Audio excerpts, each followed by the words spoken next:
Bonjour et bienvenue dans l'entretien de France 24. Notre invité aujourd'hui est l'ancien ministre des Affaires étrangères français Hubert Védrine. Monsieur Védrine, merci d'être avec nous. Nous allons aborder plusieurs sujets, des sujets de crise, hélas, à commencer par la Centrafrique. La situation semble aller de mal en pis. Certains parlent d'engrenage, on entend des mots comme nettoyage ethnico-religieux. Est-ce que vous pensez qu'on est vraiment dans un engrenage dramatique en Centrafrique ? Je pense que si la situation n'avait pas été extrêmement difficile et dangereuse, d'autres pays s'en seraient occupés volontiers, mais que dès lors qu'il y avait des drames en préparation, que les pays africains demandaient que quelqu'un intervienne, que l'Union africaine était d'accord, que le Conseil de sécurité, ce qui est rare, donc y compris les Russes et les Chinois, étaient d'accord pour qu'il y ait une résolution.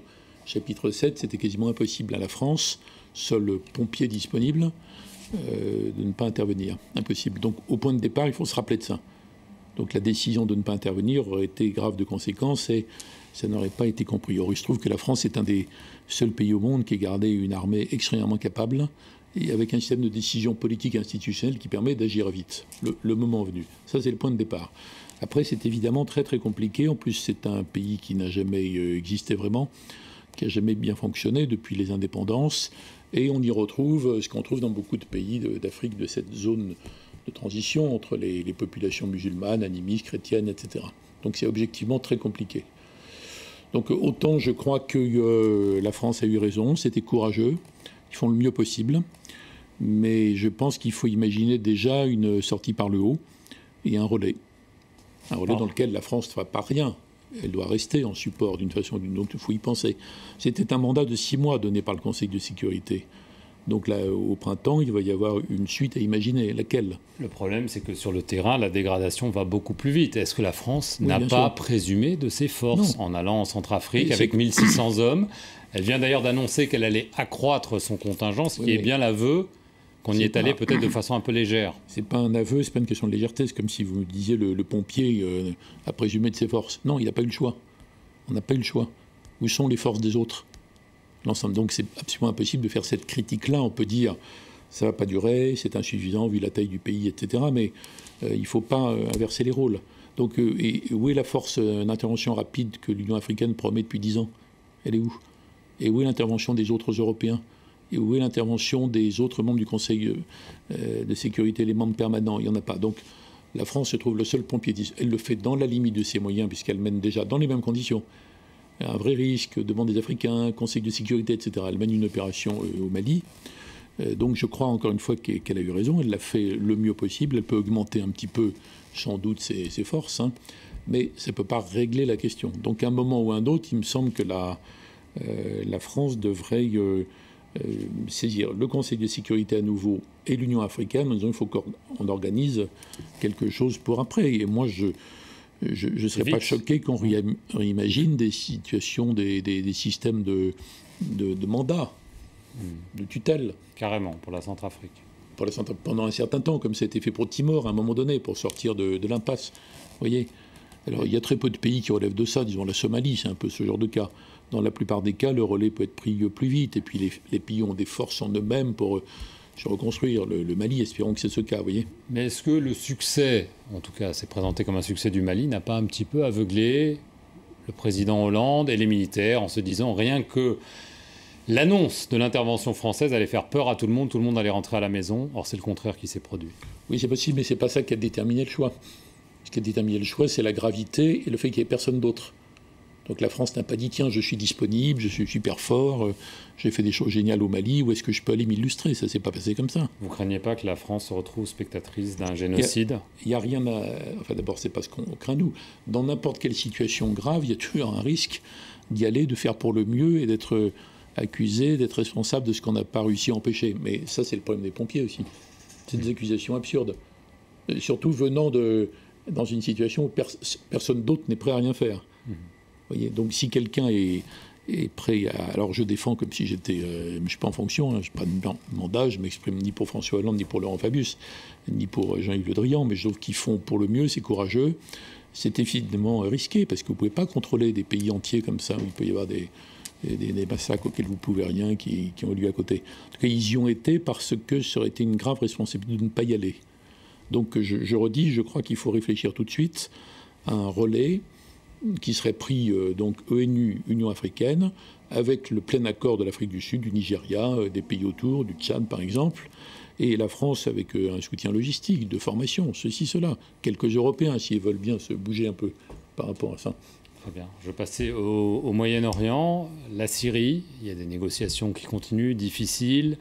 Est-ce que vous pensez qu'une solution politique est toujours possible ?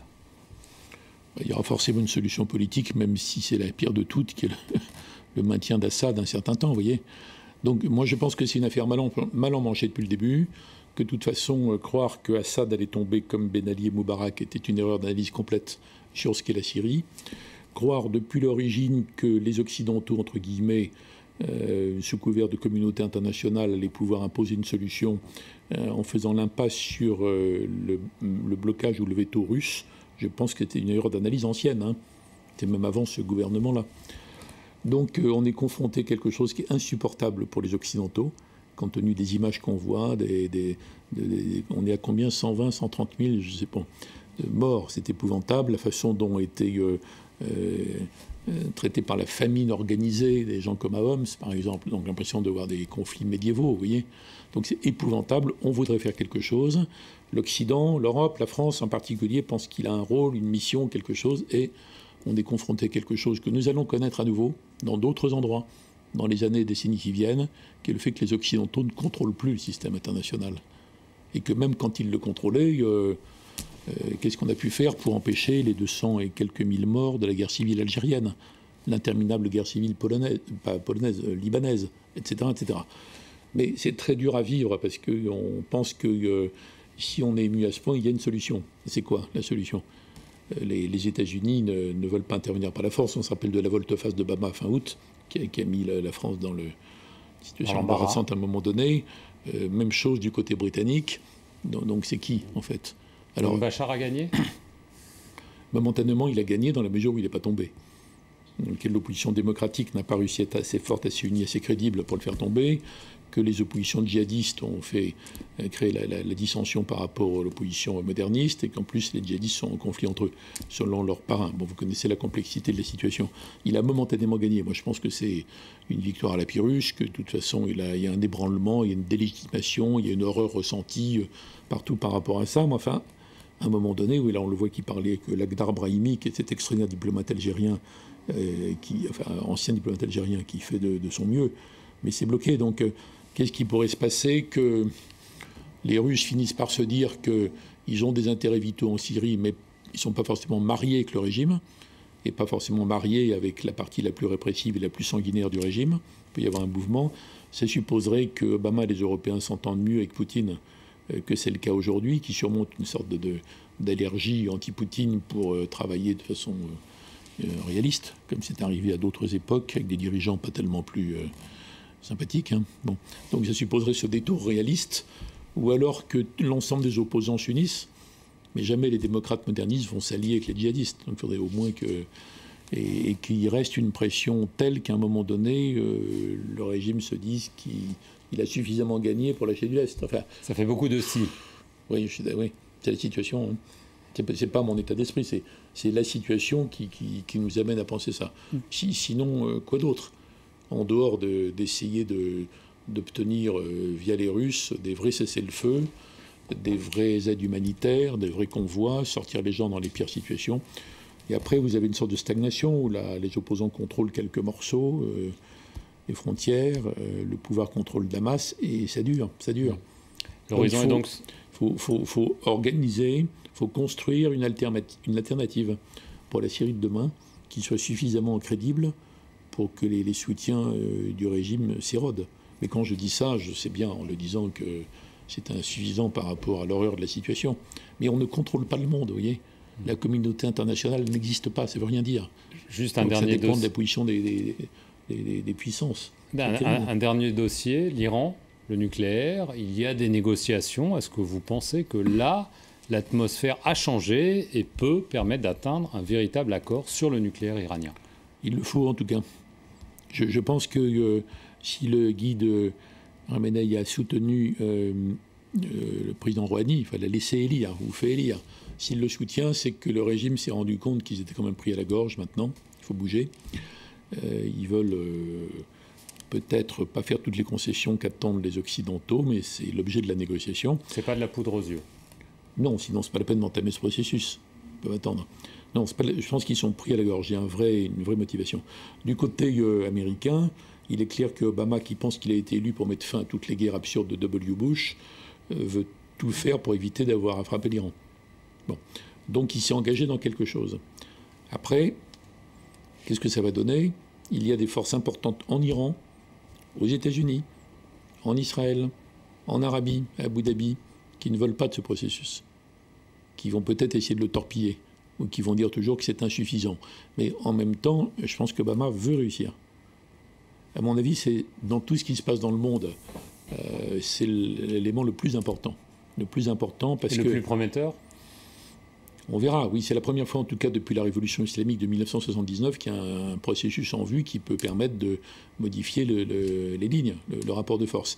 Et si on arrive à surmonter les épreuves, parce que c'est un accord intérimaire, soumis à beaucoup de contrôles, il faut être très vigilant par rapport au régime iranien, mais très vigilant par rapport à l'ensemble des groupes qui veulent faire torpiller le processus aussi, dans tous les pays que j'ai cités. Si ça aboutit, la réinsertion de l'Iran dans le jeu international, c'est quelque chose d'absolument considérable qui, à mon avis, qui balayerait le régime d'ailleurs iranien, sauf s'il se métamorphose, et qui ferait de l'Iran en quelques années un émergent, disons un pré-émergent, puis un émergent. Donc c'est considérable ça. Très bien. Écoutez, merci beaucoup, Monsieur Védrine, d'avoir fait un petit tour d'horizon de l'actualité internationale. Merci à vous d'avoir regardé cet entretien sur France 24. Restez-y pour plus d'informations.